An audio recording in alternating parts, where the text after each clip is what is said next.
Bonjour et bienvenue dans cette nouvelle vidéo où nous allons aborder les fonctions conditionnelles et notamment l'utilisation de la fonction si. Partons sur un exemple concret. Nous avons dans notre tableau deux commerciaux, pour chacun le montant des ventes réalisées, et nous souhaitons dans la colonne D renseigner si oui ou non ils vont avoir le droit à la commission. Nous nous positionnons donc dans la première cellule pour effectuer notre calcul. La première méthode est d'utiliser l'assistant. Insérer une fonction, fonction si. Si vous ne la trouvez pas, vérifiez ici à ce moment-là que vous êtes sur toutes les fonctions proposées par Excel, puis tapez S afin d'arriver rapidement aux fonctions dont le nom commence par S. Cette fonction se décline en trois parties. Dans la première partie, nous allons devoir indiquer le test que nous allons faire.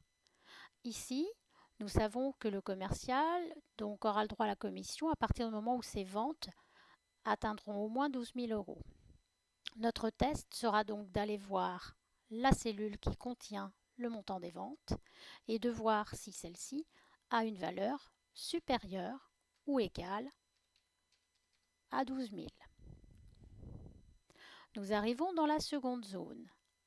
Notre valeur si vraie, c'est notre alors, c'est-à-dire à partir du moment où C3 est supérieur ou égal à 12 000, alors qu'est-ce que je veux voir dans ma cellule?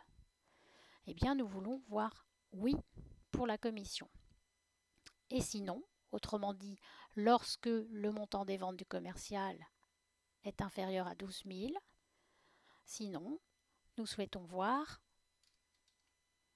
non. Le commercial n'aura pas de commission. Nous validons par OK.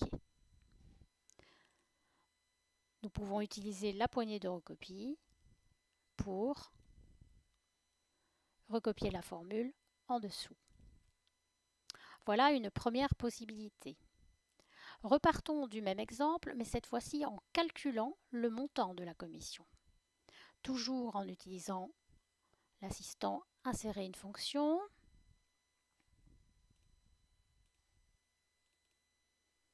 Je remets le test. Si le montant des ventes se trouvant en C3 est supérieur ou égal à 12 000, alors, mais cette fois-ci, au lieu d'indiquer simplement oui, le commercial a le droit à une commission, je vais effectuer le calcul, le montant de la commission. Alors, le montant de la commission correspondra au montant des ventes multiplié par 2%. Sinon, le montant de la commission sera de 0 €. J'utilise la poignée de recopie. La commission est calculée pour Alexandre puisque ses ventes dépassent 12 000 euros. En revanche, Stella n'a pas atteint les 12 000 euros et n'a donc pas le droit à une commission. Au lieu d'utiliser l'assistant fonction, vous pouvez aussi directement écrire la fonction si. Dans ce cas, vous procédez de la manière suivante. Égal, puisqu'il s'agit d'un calcul, le nom de la fonction, parenthèse ouverte. Suivez ensuite l'aide qui vous est proposée dans l'infobulle sous la fonction. En gras, on me dit que je suis arrivée au niveau du test logique. Je vais donc saisir mon test logique. C3 supérieur ou égal à 12 000. Le alors est indiqué par un point-virgule. Alors, dans ce cas, je calcule le montant de ma commission. C'est 3 fois 2%. Le sinon correspond à un deuxième point-virgule. Sinon, 0. Et je referme ma parenthèse. De la même manière, j'utilise la poignée de recopie pour calculer la commission sur la ligne du dessous. Récapitulons si vous souhaitez saisir vous-même la fonction si égale nom de la fonction parenthèse ouverte, mon test, qui consiste à aller voir si le montant des ventes du commercial est supérieur ou égal à 12 000. Alors, point virgule, je calcule le montant de la commission, c'est 3 fois 2%. Sinon, point virgule, la commission est de 0.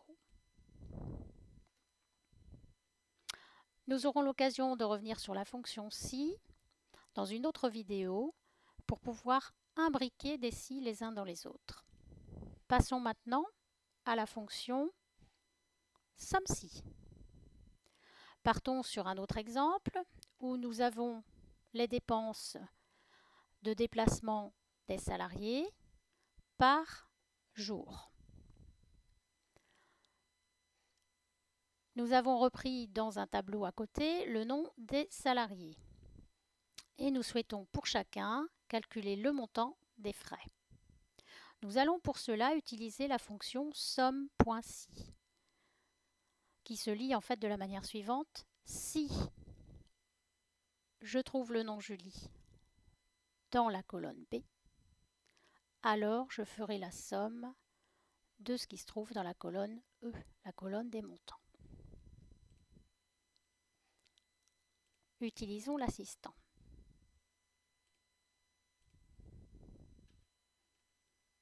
S pour accéder rapidement aux fonctions dont le nom commence par S et fonction SUM-si. Il faut lire cette fonction en commençant par le si. Si sur la plage, soit vous la sélectionnez, soit vous prenez la colonne directement, autrement dit si dans la colonne B, Excel trouve le critère qui est le prénom en fait Julie, que j'ai dans le tableau résultat, alors je fais la somme des valeurs se trouvant dans la colonne E.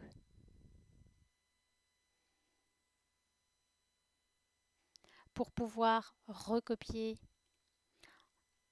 les formules en dessous, n'oubliez pas de bloquer par des dollars en utilisant la touche F4. Donc les plages que vous utilisez, la plage où se trouve votre critère et la plage où se trouvent les valeurs à additionner. Poignée de recopie et vous obtenez ainsi les résultats.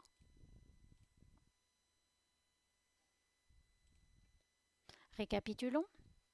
Si dans la colonne B, le critère est celui qui se trouve en H2, autrement dit le prénom est Julie, alors je demande à Excel de faire la somme de ce qui se trouve en colonne E.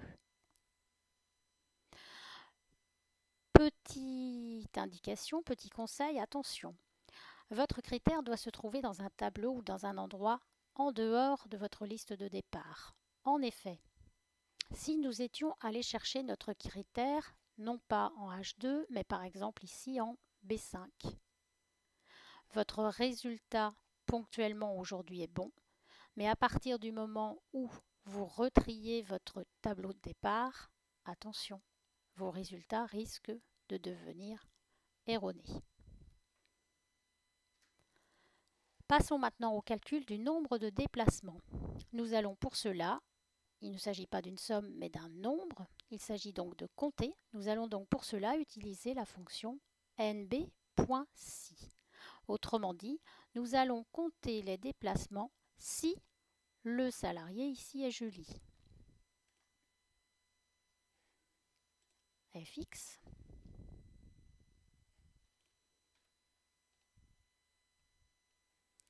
NBC. Mon critère sera donc Julie. La plage où je vais trouver mon critère sera donc forcément la plage où se trouve le prénom Julie. Donc la colonne B, que je vais aussi bloquer pour pouvoir recopier ma formule.